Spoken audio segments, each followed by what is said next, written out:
Bom dia, pessoal. Tudo bem? Espero que sim. Gente, olha a curvatura dessa planta. Olha a curvatura dela. Olha só. Né? Dá pra ver? Olha só. Dessa samambaia. Por que será que ela tem essa curvatura? E, obviamente, essa curvatura aqui, pessoal, é para receber luminosidade. Ela procura a luz. Agora, planta, como característica dela, ela é séssil ou não? Ela é séssil ou é vágio? Plantas, pessoal, elas são fixas. Fixas. É isso que a gente vai ver hoje, tá certo? Na nossa aula. Vamos fugir um pouquinho da parte de zoologia e comentar alguma coisa importante sobre reino metafita, reino das plantas. Né? Lembrando que a nossa última aula, nós vimos o que? A finalização dos cordados vertebrados mamíferos. Então hoje a gente vai investigar, vai saber por que planta como essa samambaia, ela tem essa curvatura. Como eu falei para vocês, plantas, elas não são móveis, né? As plantas são fixas, certo, gente? Tá? O quê? O que você perguntou? Ah, é claro, eu dei bom dia, bom dia, pessoal, eu falei, né? Bom dia, gente, bom dia. Tá? Um ótimo domingo para vocês, hoje é domingo, ok? Friozinho, tá? Então, depois do bom dia, né, que fui cobrado aí por vocês, né, que eu tinha falado, né, gente? As plantas, comentando um pouquinho do reino metafita, elas são sésseis. Elas não são vágeis, são sésseis, fixas. Né? É aquilo que a gente falava na sala de aula. Eu nunca vi um pinheirinho correndo na rua, não é verdade? Eu nunca vi, por exemplo, uma orquídea caminhando na avenida. E aquela piadinha sem graça. Eu nunca vi, por exemplo, um maracujazeiro numa lanchonete pedindo um x-salada. Esse seria canibalismo. Tá certo? Ok? Então plantas não se movimentam, são fixas. Né? Elas são o quê? Sésseis. Existem plantas que têm movimentação, como a dormideira, né? O girassol, que se movimentam, né? Lentamente à procura da luminosidade, tá certo? Mas plantas são fixas. E essas plantas, como essa que eu apresentei para vocês, essa samambaia, ela procura luminosidade, certo? Como é que chama, pessoal, o movimento de uma planta procurando a luminosidade? Olha só. Tá vendo? Lá está a janela. Olha como é que ela fica.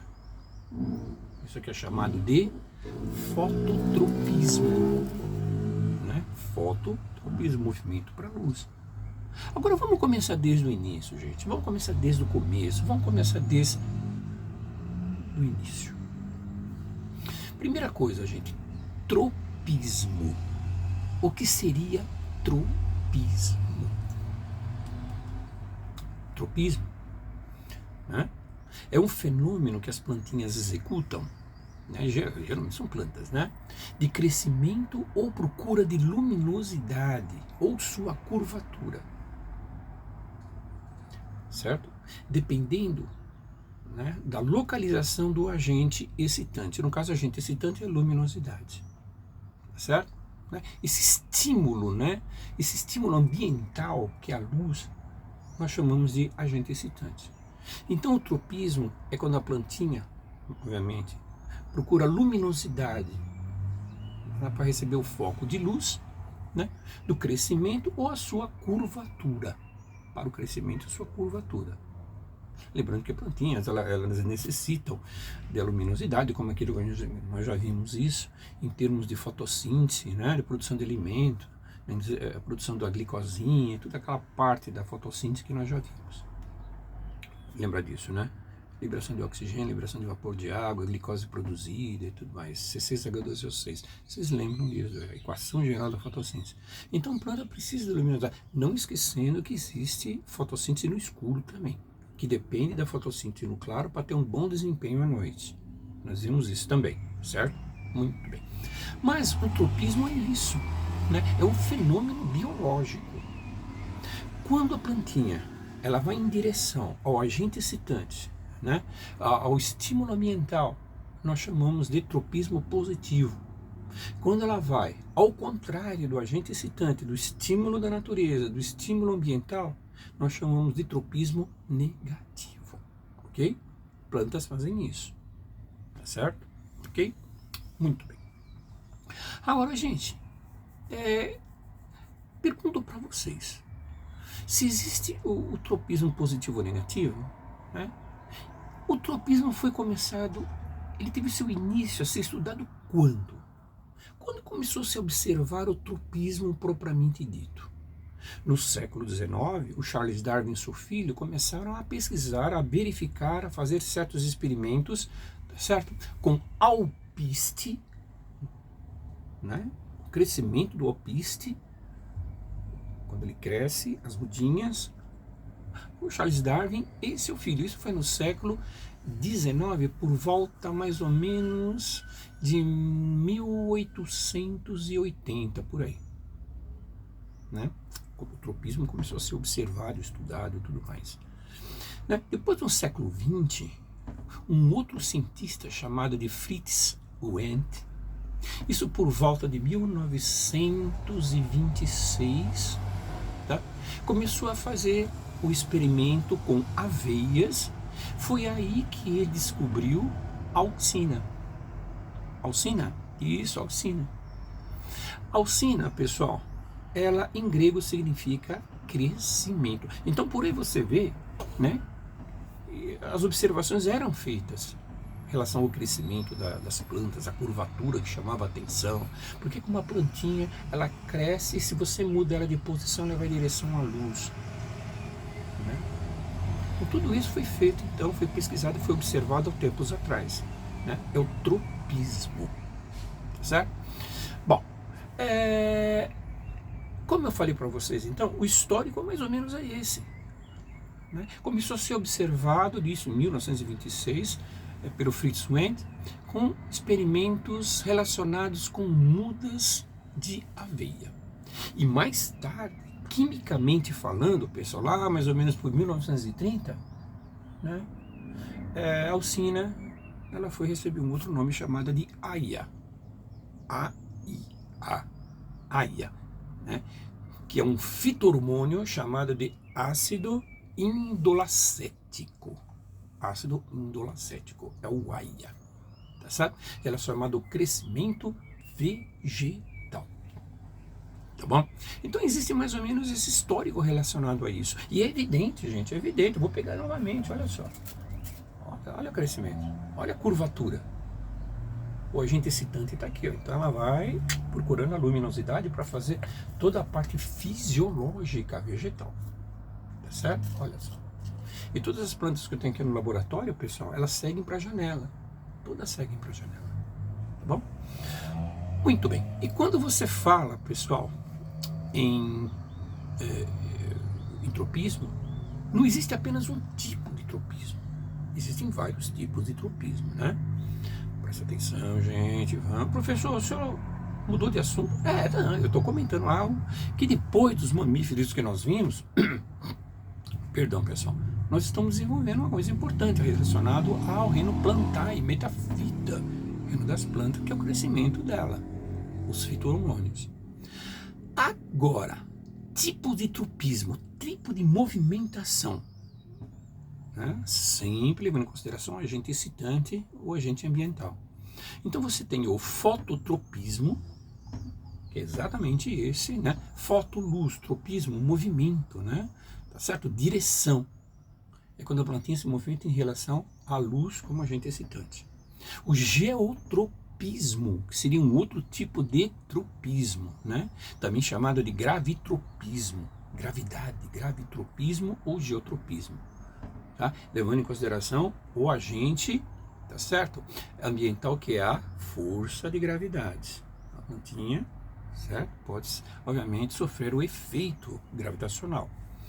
Depois nós temos o quimiotropismo. Químio, tá certo? Químio seria química, tá certo? Então seria direção através de substâncias químicas. Quimiotropismo, fácil de guardar. E depois nós temos o tigmotropismo. E o tigmotropismo refere-se ao contato dela. No caso, o exemplo é a dormideira. Você mexe assim, né, na folhinha da dormideira, ela fecha. Tá muito bacaninha isso de ser observado. A gente encontra a dormideira aqui na freguesia, eu já encontrei várias vezes. Tá certo? Na rua, às vezes eu encontro, ou em quintais. Tá certo? Bom, então a direção é em relação ao toque. Então por aí você vê que existem tipos de, tá certo?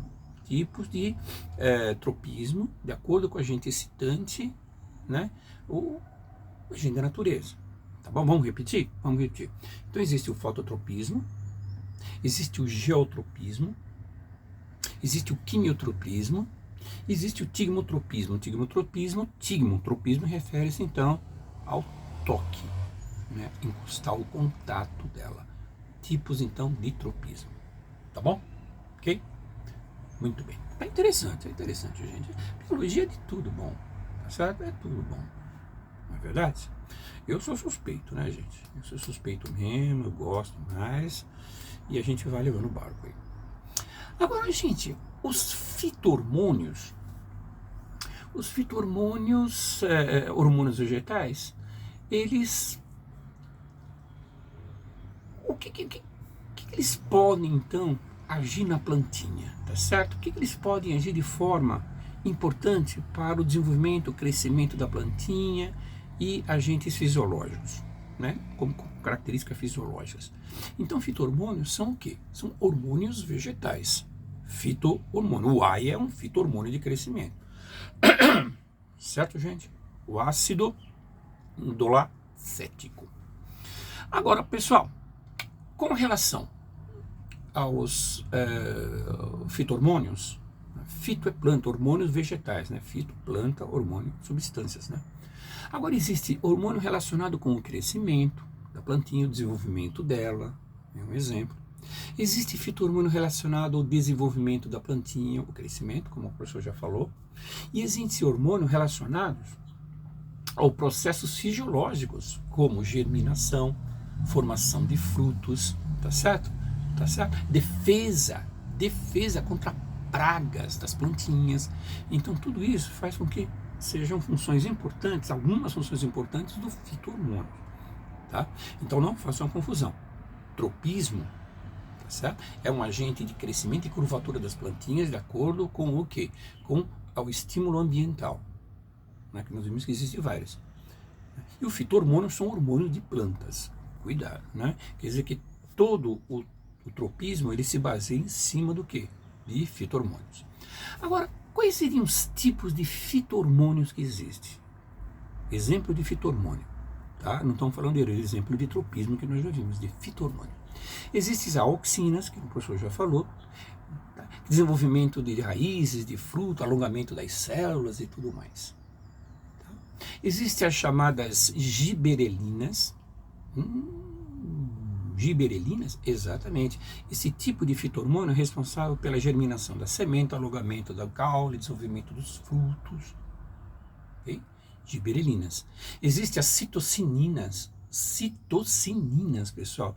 As citocininas são responsáveis pela divisão celular da plantinha e desenvolvimento das gemas das plantas. Gemas. Legal. Existe um outro, pessoal, que tem um nome esquisito, que seria o ácido abscísico. Abscísico? Exatamente, abscísico.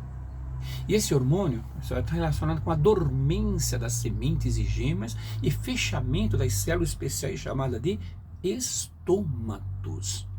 Tá certo? Lembra dos estômatos? São células especiais de controle, tá certo? Da plantinha, controle hídrico da plantinha, controle gasoso e tudo mais. E existe também um tipo de fito-hormônio muito importante que a gente vê e verifica em casa, que seria o etileno. É o único fito-hormônio gasoso, tá? É o etileno, tá certo? A maturação vai deixar a planta madurinha, né? Tá certo? Vai evitar a queda das folhas, né? Indução à floração, tudo isso é importante o etileno participar da parte fisiológica das plantinhas, certo? Então, o que nós vimos nessa aula importante, nessa aula interessantíssima a respeito das plantinhas? Tá? O professor, posso fazer uma pergunta? Pode, faça. E os mamíferos? Os mamíferos já foi, nós já acabamos os mamíferos, tá certo? Então, encerramos os mamíferos, encerramos tudo, estamos comentando a respeito de algo chamado de tropismo e fito-hormônio das plantinhas, tá? Negócio bem interessante essa aulinha que o professor está gravando e precisa saber. Então, começamos a falar da definição de tropismo, não é verdade? Então, o crescimento e a curvatura dependendo do agente da natureza. E dependendo do agente, você tem o fototropismo, o geotropismo, o quimiotropismo, tá? O tigmotropismo, cada um com suas características como agente estimulante e excitante das plantinhas para fazer tal movimento. Tá bom? E além disso, gente, a gente começou a ver também, né, os tipos de fito-hormônios que são hormônios vegetais. Substâncias produzidas pelas plantas que regulam, certo? O crescimento, o desenvolvimento, né? Os processos fisiológicos como germinação da semente, né? Os frutos, defesa de pragas que atacam uma plantinha e outras coisas mais. E os tipos de fito-hormônios que existem, nós vimos então, né? Existem auxinas, existem as giberelinas, né? Existem as citocininas, né? Existe o ácido abscísico, tá certo? Abscísico, né? O ácido abscísico também é importante nessa fase. E o etileno, que seria então o único hormônio gasoso que existe, maturação dos frutos, queda de folhas, indução da floração. E esse hormônio, o etileno, a gente sente em casa. Você pega assim, quando a plantinha está ficando muito madura, a banana, principalmente você sente aquele cheiro do gás etileno que é produzido em maturação das plantas, maturação dos frutos principalmente. Ok? Certo? Então, a linha de hoje é uma aula interessante que nós fizemos aí para dar uma pausa, tá bom? Certo? Nos mamíferos que nós terminamos. Ok, gente? Tudo bem? Tá? Qualquer dúvida que vocês tenham, colocam lá no canalzinho do professor direitinho, a gente responde, a gente conversa a respeito, né? Explorem as aulas do professor, né? Comente com seus colegas, são interessados em fazer o Enem e vestibular a respeito de conceitos básicos no canalzinho do professor. É importante, o negócio é prestar atenção. Ok, gente? Beleza? Tranquilo? Então tá bom, gente. Tá? Um grande abraço, professor, um grande beijo, professor, e controle de horário de estudo, programação de estudo, tá certo? Para você ir bem nos vestibulares, principalmente no Enem. Saúde para você, para sua família, para seus amigos. Um grande abraço, professor, e até, pessoal. Tropismo e fito-hormônios, giberelinas, citocininas, tá certo? Ácido abscísico, etileno, tá? Geotropismo, quimiotropismo, tigmotropismo. Vai, gente. Fui.